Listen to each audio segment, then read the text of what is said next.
खबर भोपाल से है। हिजाब को लेकर सांसद प्रज्ञा ठाकुर का बड़ा बयान सामने आया है कि देश में हिजाब पहनने की जरूरत नहीं है। सार्वजनिक स्थान पर नहीं, घरों में पहने हिजाब। हिजाब सिर्फ मदरसों तक सीमित रखना चाहिए। स्कूल कॉलेज के नियमों को तोड़ा तो बर्दाश्त नहीं किया जाएगा, यह कहना है प्रज्ञा ठाकुर का। सीधी सी एक बात है भाई, हिजाब और खिजाब। खिजाब लगाया जाता है सफेदी को मिटाने के लिए, बुढ़ापे को जवान दिखाने के लिए, बुढ़ापे को छुपाने के लिए। और हिजाब का अर्थ होता है कि अपना चेहरा छुपाने के लिए। तो मुझे लगता है ये कहा जाता है कि हिजाब जो है वो चेहरे पे डालना चाहिए। तो जहां का जो अनुशासन है वहां वो अनुशासन अपनाइए। आपके मदरसे होते हैं, आप मदरसों में हिजाब लगाएं, खिजाब लगाएं या कुछ और करें, हमें क्या मतलब है। आप बिल्कुल वहां अपनी वेशभूषा में रहिए, वहां के अनुशासन में रहिए, लेकिन आप अगर बाकी पूरे देश का जितने विद्यालय हैं, महाविद्यालय हैं, उनका अनुशासन बिगाड़ोगे और ज्ञान का अनुशासन बिगाड़ोगे, ज्ञान में अगर हिजाब खिजाब ये चलाने लगे तो ये बर्दाश्त नहीं होगा। हमारे सहयोगी राकेश चतुर्वेदी इसी खबर पर जुड़ गए हैं, सीधा उनका रुख करते हैं। राकेश, ये कहा जा सकता है प्रज्ञा ठाकुर के इस बयान को देखते हुए कि फिलहाल हिजाब के मामले पर जो सियासत वहां पर चल रही है और सियासत में जो उबाल है वो फिलहाल अभी थमने का नाम नहीं ले रहा है और अभी आगे भी सियासत होती रहेगी, क्योंकि इस तरीके के बयान लगातार आते जा रहे हैं। देखिए, जाहिर तौर पर है हिजाब को लेकर मध्य प्रदेश में सियासत लगातार गर्म है। हालांकि जो मुख्यमंत्री हैं वो अपने मंत्रियों को नसीहत दे चुके हैं, उमा भारती भी नसीहत दे चुकी है, लेकिन बयान है वो थमने का नाम नहीं ले रहे हैं और नए सिरे से, और जिन्हें कहा जा सकता है कि विवादित बयान अब लगातार सामने आ रहे हैं। साथ ही प्रज्ञा ठाकुर तो ये बोल रही हैं कि देश में भले हिजाब की आवश्यकता नहीं है, लेकिन हाँ, वर्ग विशेष के परिवारों में हिजाब की आवश्यकता है। जाहिर तौर पर इस तरह के जब बयान सामने आएंगे तो क्रिया की प्रतिक्रिया होगी। कांग्रेस की ओर से भी पलटवार किया है और कांग्रेस ने कहा है कि बीजेपी अपना हिजाब को लेकर स्थिति स्पष्ट करे, ये कांग्रेस की ओर से मांग की जा रही है। और फिलहाल हम बात करें, चाहे बीजेपी की बात हो या कांग्रेस की बात हो या फिर अन्य संगठनों की, हिजाब को लेकर मध्य प्रदेश में सियासत जमकर गर्म है और जितनी जो बताने का प्रयास किया जा रहा है कि हिजाब को लेकर बयानबाजी नहीं करना है, इस मुद्दे पर कोई बिल्कुल बार बार ये राकेश यहाँ पर कहा जा रहा है कि इस तरह कोई विवादित बयान न दिया जाए ताकि इस पर विवाद बढ़े, लेकिन लगता है कि ये कोशिश हो नहीं पा रही है यहाँ पर। देखिए, जाहिर तौर पर है एक बयान देकर ये बात कही जा रही है, लेकिन जिस तरह से लगातार बयान सामने आ रहे हैं उसके बाद यदि ऐसे नेताओं को हिदायत ना दी जाए तो जाहिर तौर पर हम कह सकते हैं कि जो बताने का प्रयास किया जा रहा है दरअसल अंदरूनी स्थिति वो है नहीं है। और बीजेपी को लगता है कि इस तरह के जो ध्रुवीकरण के लिए इस तरह के विषय सामने आएंगे तो बीजेपी को ये लग रहा है कि में आएगा। लेकिन कांग्रेस की ओर से बात करें, कांग्रेस की ओर से भी लगातार पलटवार किया जा रहा है। ये कांग्रेस की ओर से बताने का प्रयास किया जा रहा है कि बीजेपी है वो वर्ग विशेष की विरोधी है। तो जाहिर तौर पर है इस हिजाब को लेकर अपने अपने राजनीतिक जो मायने हैं वो साधने में जुटे हुए हैं और अपने आप को ये बताने का, निष्पक्षता की बात करें, वो बताने का लगातार मध्य प्रदेश में प्रयास जारी है। लेकिन हाँ, हिदायत बीजेपी की ओर से दी जा रही है नेताओं को, लेकिन नेता हैं वो अपने बयानों पर अंकुश नहीं लगा रहे। साफ तौर पर जाहिर है कि बीजेपी को भी कहीं ना कहीं अंदर खाने में लग रहा है कि जिस तरह से उत्तर प्रदेश में हिजाब के मामले को लेकर बीजेपी को बढ़त दिखाई दे सकती है, तो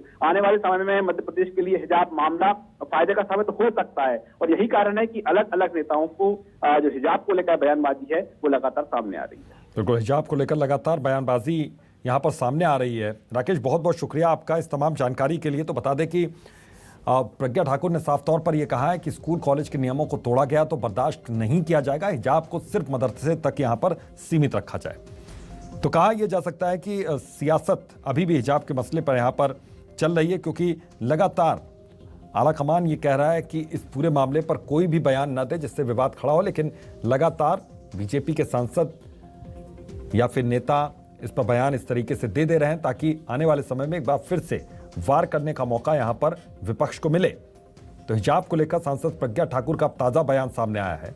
देश में हिजाब पहनने की जरूरत नहीं है। प्रज्ञा ठाकुर ये कहती हैं कि सार्वजनिक स्थान पर नहीं, घरों में हिजाब पहने, क्योंकि सार्वजनिक स्थानों पर इसकी जरूरत नहीं है, ये प्रज्ञा ठाकुर कह रही हैं।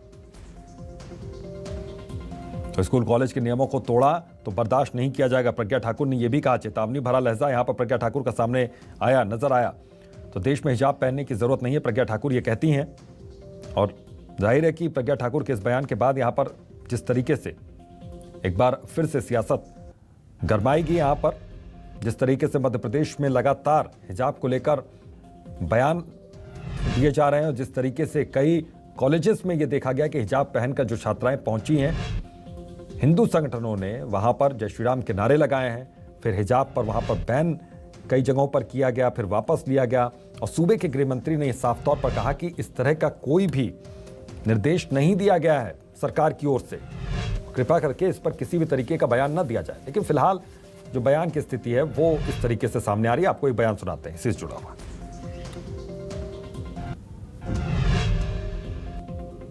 जिनके घरों में बहन का नाता नहीं है, जिनके घरों में बुआ की लड़की, मौसी की लड़की, हमारी लड़की, पहले बाप के पिता की, पहले बाप की पहली बीवी की लड़की, हम सबसे शादी कर सकते हैं, तो हिजाब तुम्हें घर में पहनना चाहिए।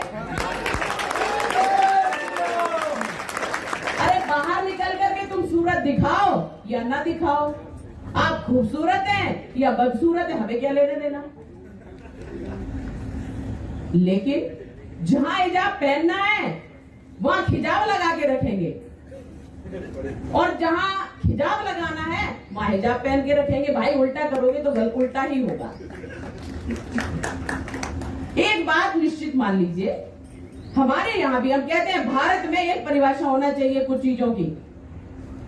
हमारे गुरुकुल होते हैं, हमारी गुरुकुल की एक वेशभूषा होती है, उसका एक नियम होता है, उसका एक संयम होता है और उसका एक अनुशासन होता है ना।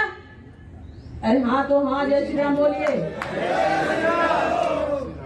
हम गुरुकुल में जाते हैं, गुरुकुल की वेशभूषा है, हम अचला पहनेंगे, बच्चे अचला पहनेंगे, शिक्षार्थी विद्यार्थी गुरुकुल में जाते हैं, गुरुजी की वेशभूषा है, अचला पहनेंगे, गुरुजी की वेशभूषा है, धोती कुर्ता पहनेंगे, उस पर उपरना डालेंगे, है ना। शिक्षार्थियों की है कि पीला वस्त्र पहनेंगे, भगवा वस्त्र पहनेंगे, भगवा वस्त्र गले में डालेंगे, धोती पहनेंगे, अचला पहनेंगे, कुर्ता पहनेंगे, उपरना पहनेंगे, पगड़ी लगाएंगे, जो कुछ भी है, जो वहां का अनुशासन है, उस अनुशासन की हम मान्यता मानते हैं। कहां? गुरुकुल में। तो भोपाल के सांसद साध्वी प्रज्ञा के इस हिजाब वाले बयान पर कांग्रेस ने पलटवार किया। कांग्रेस प्रवक्ता नरेंद्र सलूजा ने क्या कहा है आपको सुनवाते हैं। उन्होंने ट्वीट किया कि भोपाल के सांसद प्रज्ञा ठाकुर कह रहे हैं कि पर्दा उससे रखना चाहिए जो हमारी तरफ को दृष्टि रखता है। इस हिसाब से वो बताएं कि जो महिलाएं पर्दा घूंघट अपने घरों में परिवारों के बीच करती हैं तो क्या वो किसी कुदृष्टि से बचने के लिए ऐसा करती है? ये तो उन महिलाओं का अपमान है। तो भोपाल की सांसद प्रज्ञा ठाकुर ने जो बयान दिया उसको लेकर नरेंद्र सलूजा का ये ट्वीट आपके सामने। इसके अलावा उन्होंने और एक ट्वीट किया। उन्होंने कहा कि भाजपा का दोहरा चरित्र सामने आ रहा है। शिवराज सरकार कह रही है कि हिजाब पर बैन का कोई प्रस्ताव प्रदेश में नहीं है और दूसरी तरफ भाजपा नेताओं के इस तरह के बयान सतना दतिया की घटना कुछ और ही बयां कर रही है। तो लगता है कि भाजपा में सब नियंत्रण के बाहर है, सबको छूट है, जो मर्जी वो बोलो। भाजपा का दोहरा चरित्र सामने आ रहा है।